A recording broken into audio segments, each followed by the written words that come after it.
देख रहे हैं पूंजी जो बाजार है उसके एमसीक्यू। जैसे एक नंबर है, पूंजी बाजार में शामिल है, क्या शामिल है? विकास वित्त संस्था है, सरकारी प्रतिभूति भी है, औद्योगिक प्रतिभूति बाजार उपयुक्त है, सभी इसमें शामिल है। वित्तीय मध्यस्थ नहीं होता है। अब हमने जो थ्योरी वाली क्लास पढ़ी है उसमें देखना आपको कि वित्तीय मध्यस्थ के बारे में इसमें से कौन सा नहीं है। तो IDBI तो ये क्या है? बैंक हो गया। Mutual fund, merchant bank, leasing, ये सब क्या है? ये वित्तीय मध्यस्थ है, ये वित्तीय मध्यस्थ नहीं है। द्वितीय बाजार में शामिल है। सेकंड बाजार में कौन शामिल है? अभी स्टॉक एक्सचेंज भी है, NSE भी है, OTC भी है, उपयुक्त सभी इसमें शामिल। क्यों? क्योंकि द्वितीय बाजार का नाम स्टॉक बाजार है। पूंजी बाजार के उपकरण है, अंश है, ऋण पत्र है, सरकारी उपयुक्त सभी है। पूर्वाधिकार अंशधारी का प्रकार नहीं है। संचय, परिवर्तनशील, असंचय, ये तो पूर्वाधिकार के प्रकार है, लेकिन इक्विटी अलग अंश है। क्यों? दो प्रकार के अंश होते हैं, इक्विटी और पूर्वाधिकार। तो ये इक्विटी ऋण के प्रकार है, रक्षित भी है, सौदे भी है, परिवर्तन उपयुक्त सभी है। तो इसमें उपयुक्त सभी होगा। नॉन में सी उपकरण नहीं है। तो capital index bond, swaps, zero coupon bond, तो ये डिवेंचर अलग हो गया, तो ये इसमें सही होगा।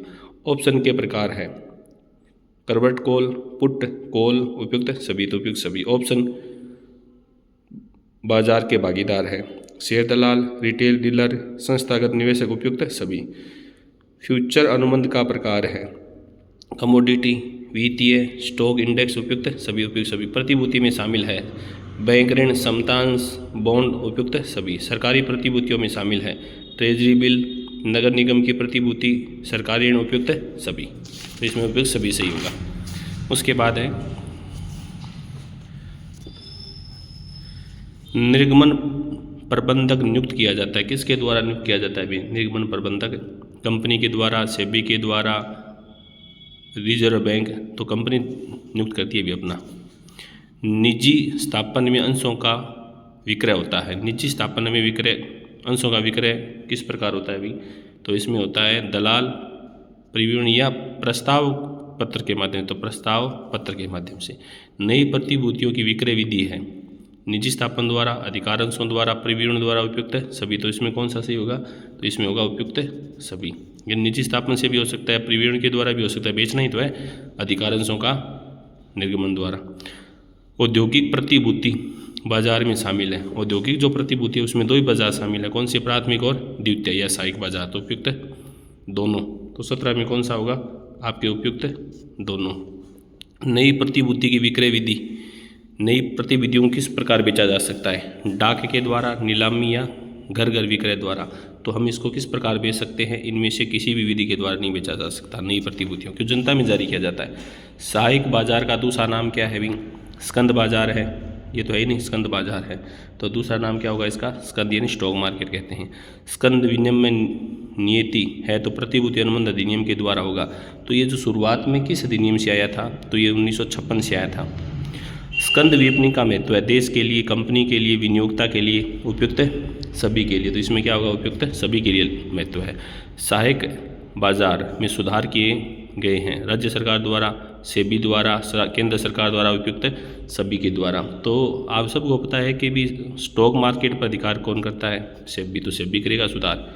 विद्यमान कंपनी द्वारा निर्मित प्रतिभूति को प्रभावित करने वाले तत्व, कौन से तत्व हैं जो प्रभावित करते हैं?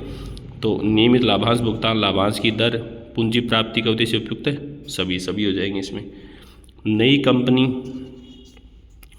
कंपनी के नए निर्गमन को प्रभावित करने वाले तत्व हैं, सुरक्षा, निर्गमन का समय, नीचा सममूल्य, उपयुक्त सभी।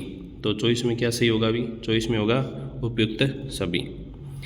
सूचीयन का अर्थ है प्रतिभूति को विक्रय करना, मान्यता प्रदान करना, निर्गमन करना। सूची का मतलब क्या होता है? अभी रजिस्ट्रेशन करवाना, सूचीबद्ध करवाना। तो इसका मेन जो उद्देश्य है वो क्या होगा? मान्यता देना होता है। जिसको मान्यता देंगे वो उनका सूचीयन हो जाएगा, मतलब सूचीबद्ध हो जाएगी, पंजीकृत हो जाएगी। अभी गोपकों को कमीशन कितना दिया जाता है? अभी गोपक को जो कमीशन दिया जाता है वो अलग अलग प्रकार से दिया जाता है। अभी इसमें तो कितना होगा? 2%। एक तो होता है 2% अधिकार अंशों के निर्गमन का अर्थ अधिकार। अब इसमें आपको ध्यान में रखना है कि भी अभिभावकों को जो कमीशन है वो एक तो दिया जाता है 5 और एक दिया जाता है 2.5%। अधिकार अंशों का निर्गमन का क्या अर्थ है? नए अंश खरीदना, विद्यमान अंशधारक को स्वीकार करना, संचयी। तो इसमें कौन सा होगा? तो इसका होगा विद्यमान अंशधारियों को अधिकार देना। नए निर्गमन बाजार से संबंधित एजेंसियाँ कौन सी है? नए निर्गमन के प्रबंधक, निर्गमन रजिस्ट्रार, अभिगोपक, उपयुक्त सभी। नए अंश बेचने के लिए किस किस की आवश्यकता होगी भी? तो इसमें सभी की आवश्यकता होगी। प्रतिभूति बाजार में प्रतिभूतियों का क्रय विक्रय, साख में वृद्धि, उपयुक्त दोनों काम होते हैं क्या? तो इसमें एक ही काम होता है, प्रतिभूतियों का क्रय और विक्रय। ऋण में शामिल है सरकारी ऋण, गृह ऋण, बंधक ऋण। तो कौन कौन से ऋण शामिल होंगे? उपयुक्त सभी ऋण इसमें शामिल है। स्वेप्स क्या है? तो ऋण की लागत में कमी करती है, ब्याज दर को बढ़ाती है, लागत में वृद्धि करती है या कोई नहीं? तो ऋण की लागत में क्या करती है? कमी करती है। विनियोजकों के लिए स्कंद विनिमय केंद्र के कार्य बताओ। विनियोजकों के लिए भी क्या है भी? कंपनी साख बढ़ाना, मूल्य निर्धारण करना, प्रतिभूति का चुनाव करना होता है मेन, कि कौन सी प्रतिभूति का चुनाव करना है। प्रथम बार प्रतिभूति का निर्गमन क्या होता है? प्राथमिक बाजार में होता है। इसमें होता है भी प्राथमिक बाजार। प्रतिभूतियों का दीर्घकालीन लेन देन होता है, किसमें? दीर्घकालीन लेन देन होता है पूंजी बाजार में। इसमें होता है भी पूंजी बाजार में। उसके बाद है अल्पकालीन प्रतिभूति की अवधि कितनी होती है? अल्पकालीन जो है उसकी अवधि होती है 1 साल से कम। LIC क्या है? जीवन बीमा है। क्या होगी भी? जीवन बीमा निगम। बाजार की दशाओं का प्रभाव पड़ता है, प्राथमिक बाजार, सहायक बाजार। बाजार की दशाओं पर किसका प्रभाव पड़ता है भी? तो इसमें दोनों का प्रभाव होगा, प्राथमिक द्वितीय। अंश आवंटन किया जाता है, पहले से कम, पहले से ज़्यादा, आनुपातिक, उपयुक्त सभी। तो ज़्यादा तो हो ही नहीं सकता, तो कौन सा होगा इसमें? तो 38 में होगा, आनुपातिक दिया जा सकता है। निजी स्थापन के लाभ, अगर निजी स्थापन होता है तो उसका लाभ निर्गमन व्ययों में कमी करता है, समय की बचत करता है, लचीलापन, उपयुक्त सभी।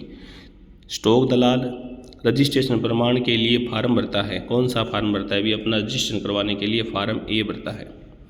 अपने उपक्रमों की वित्तीय आवश्यकता को पूरा करने के लिए एक मार्केटिंग संस्था कौन से वित्तीय साधन अपनाती है? कौन से साधन अपनाती है भी? निजी पूंजी, बैंक क्रेडिट, ट्रेड क्रेडिट, उपयुक्त है सभी साधन।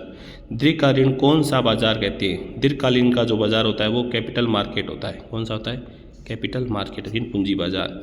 निम्नलिखित में से कौन सा अल्पकालीन वित्त का स्रोत है? व्यापार का उधार, बैंक का उधार, अल्पकालीन उधार या उपयुक्त है सभी? तो इसमें सभी अल्पकालीन है। भारत का सबसे पुराना बॉम्बे स्टॉक एक्सचेंज है ना, सबसे पुराना कौन है? BSE, Bombay stock exchange. NSE की स्थापना किस समिति की सिफारिश पर? तो ये कौन सी समिति है भी? तो इसमें समिति हो जाएगी फेरवानी समिति। उसके बाद है सेबी को वैधानिक मान्यता प्राप्त हुई थी। वैधानिक मान्यता कब प्राप्त हुई थी? 1992 को। BSE स्वेदी सूचकांक, BSE का कौन सा होता है? सेंसेक्स होता है। कौन सा होता है भी? सेंसेक्स। निफ्टी किसका होता है? NSE का। प्रतिभूति बाजार में व्यापार करने हेतु कौन सा खाता खुलवाया जाता है? कौन सा खाता खुलवाते हैं अभी? Demat account. और सेबी का गठन कब हुआ था? तो निर्माण तो कब हुआ था? 1988 को हुआ है अभी। कब हुआ है निर्माण? निर्माण हुआ है 1988 को। इस दिन तो इसे वैधानिक दर्जा मिला था 92 में। तो वित्तीय बाजार के भाग हैं कौन से? मुद्रा, पूंजी, प्रतिभूति। तो वित्तीय बाजार के सभी भाग हैं।